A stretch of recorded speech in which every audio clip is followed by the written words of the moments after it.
I don't know if I said what I wanted to say. I think what happened after the last game in Pro League is that I got asked some questions that I wasn't necessarily prepared to answer at that moment, but as it is, as where it was, I felt I could answer them because it was the end of Pro League, and I knew that, I had a decision to make regardless of what Hoekinde or anyone else wanted.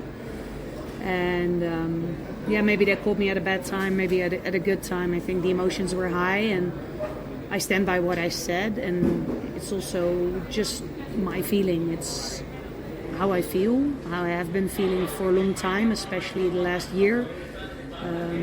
It was really bad for a time before Commonwealth as well, and then I found a way to deal with things. I had to change myself in that respect, how to work here and to make it manageable. And I had many friends and family tell me after that summer, you need to go because it's unhealthy for you. You don't look healthy, which was true, and it was hard for me to hear. But then I thought I found a way, and towards Nations Cup, I think I was doing okay. And then, I think March, April happened, and then the Men's World Cup had passed, and Graham and I spoke a little bit, of course, in that period when he, left. And I think from that moment on, it was just harder and harder for me.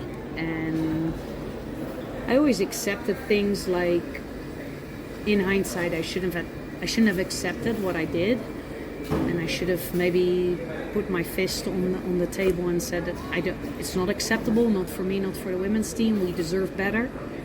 But I always thought I would get fired if I would do that.